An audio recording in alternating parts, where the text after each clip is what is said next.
দুলিয়াজানত oil পাইপৰ syndicate. সিন্ডিকেটৰ নেতৃত্বত মিণ্টু শইকীয়া, ৰাজা বৰা। তেৰজ গোৱালাৰ দুই ঘনিষ্ঠৰ বিৰুদ্ধে এই অভিযোগ। হয়, দুলিয়াজানৰ মহাৰত্ন কোম্পানী অয়েল ইণ্ডিয়াত এতিয়া পাইপৰ ব্যাপক সিন্ডিকেট। অয়েলৰ কটকটীয়া নিৰাপত্তাৰ বেহুৰ মাজতো দিন দুপৰতে পাইপৰ সৰবৰাহ কৰে সিন্ডিকেট চক্ৰই। তেৰজ গোৱালাৰ ঘনিষ্ঠ মিণ্টু শইকীয়া, ৰাজা বৰাৰ নেতৃত্বতে সিন্ডিকেট। উল্লেখযোগ্য যে যোৱা 1 মাৰ্চৰ নিশা দুলিয়াজান অয়েল আৱাসিক অঞ্চলৰ BX কলনী পাম্পত অয়েলৰ নিৰাপত্তাৰক্ষীয়ে পাইপৰ সৈতে AS-23 BC6736 নম্বৰৰ এখন ট্ৰেইলাৰ আৰু AR-128233 নম্বৰৰ আন এখন ক্ৰেন জব্দ কৰাৰ পাছতে পোহৰলৈ আহে অয়েলৰ ভিতৰত চলি থকা পাইপৰ সিন্ডিকেটৰ তথ্য। পাইপসমূহ ট্ৰেইলাৰত লোডিং কৰি থকা অৱস্থাত অয়েল নিৰাপত্তাৰক্ষীয়ে জব্দ কৰিবলৈ সক্ষম হয়। জব্দকৃত পাইপসমূহৰ কোনো ধৰণৰ বৈধ নথি পত্ৰ দেখুৱাব নোৱাৰাত নিৰাপত্তাৰক্ষীয়ে নিশাই পাইপসহ ট্ৰেইলাৰখনৰ চালক আৰু পাম্পটোত নিৰাপত্তাৰ দায়িত্বত থকা লোকসকলৰ সৈতে মুঠ 8 জনক আটক কৰি দুলিয়াজান আৰক্ষীক চমজাই দিয়ে। পাছত অয়েলৰ ফালৰ পৰা আৰক্ষীক দিয়া এজাহাৰৰ ভিত্তিত 30/26 নম্বৰত এক গোচৰ পঞ্জীয়ন কৰি নিৰাপত্তা বিভাগত কৰ্মৰত যতীন বৰা, হেমন্ত দাসসহ পাইপ চুৰিৰ অপৰাধৰ বাবে ট্ৰেইলাৰ, ক্ৰেনৰ চালক আৰু সহযোগীসকলক গ্ৰেপ্তাৰ কৰি জেল হাজতলৈ প্ৰেৰণ কৰে। সেই অনুসৰি ধৃতকেইজন হ'ল চন্দন সোণোৱাল, বানেশ্বৰ বড়ো, কেদাৰনাথ চেত্ৰী, দুলাল গগৈ, সমীৰঞ্জন গগৈ আৰু প্ৰবাল গগৈ। ইপিনে এই পাইপ চুৰি কাণ্ডৰ সৈতে বিধায়ক তেৰজ গোৱালাৰ ঘনিষ্ঠ ঠিকাদাৰ মিণ্টু শইকীয়া, ৰাজা বৰা আৰু নৰেন বড়ো জড়িত থকা বুলি অভিযুক্ত পৰিয়ালৰ এগৰাকী মহিলাই আৰক্ষীক অভিযোগ দিয়ে।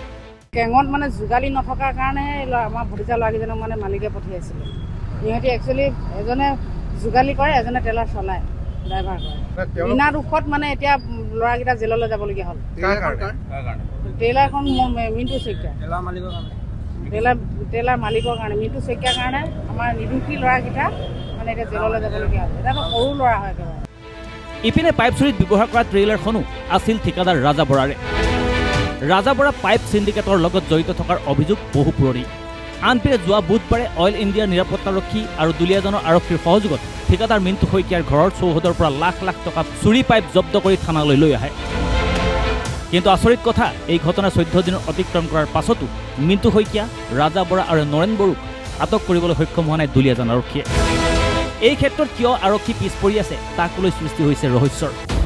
প্ৰকৃততে অয়েল ইণ্ডিয়াৰ নিৰাপত্তাৰ বিভাগৰ উচ্চ পদস্থৰ পৰা নিম্নপদস্থ বিষয়ালৈকে একাংশ বিষয়া কৰ্মচাৰীক মেনেজ কৰি পাইপ সিন্ডিকেট চলাই আছে নেকি দুষ্ট চক্ৰটোৱে, এই লৈ উঠিছে চৰ্চা।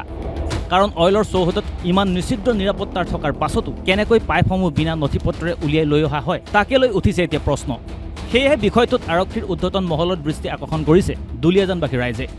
যে যিসকল মূল অভিযুক্ত, যিসকলৰ আইনী তদন্তত যিসকলৰ নাম আহিছে, এইসকলক আচলতে গ্ৰেপ্তাৰ কৰি বিষয়বোৰ অইল ইণ্ডিয়া লিমিটেডে নিৰাপত্তা বিভাগ বা অসম আৰক্ষীয়ে ৰাজহুৱা কৰিব লাগে। কিয়নো আজি বহু দিনৰ পৰা টাই হোম ছাত্ৰতে আমি কৈ আহিছোঁ যে অইল ইণ্ডিয়াত এটা বৃহৎ কলা বজাৰ, অকচন পাইপ হওক বা যিসমূহ লোহা পাইপ আছে, এই পাইপৰ এটা বৃহৎ কলা বজাৰ যে আছে, ইয়াত যে বহু সংখ্যক উচ্চ পদস্থ বিষয়া জড়িত হৈ আছে, এই কথাটো আমি বাৰম্বাৰ দাবী জনাই আহিছোঁ। গতিকে আমি আশা কৰিম অতি সোনকালে অইল ইণ্ডিয়া লিমিটেডৰ যিসমূহ সম্পদ, এই সম্পদ লুণ্ঠনকাৰী, সম্পদৰ সিন্ডিকেট ৰাজ, লোহা পাইপৰ কলা বজাৰ বন্ধ কৰাৰ ক্ষেত্ৰত অসম আৰক্ষী, নিৰাপত্তা আৰক্ষীয়ে মানে এক উচিত আৰু দৃষ্টান্তমূলক পদক্ষেপ গ্ৰহণ কৰিব লাগে। আৰু মূল যিসকলৰ নাম ইতিমধ্যে আহিছে, যিসকল মূল অভিযুক্ত বুলি আইনে আৰক্ষীয়ে চিনাক্ত কৰিছে, সেইসকলক কঠোৰতকৈ কঠোৰ শাস্তি দিবৰ কাৰণে আমি আহ্বান জনাইছোঁ। দুলিয়াজানৰ পৰা মৃদুস্মিতা ফুকনৰ ৰিপৰ্ট, অসম লাইভ 24।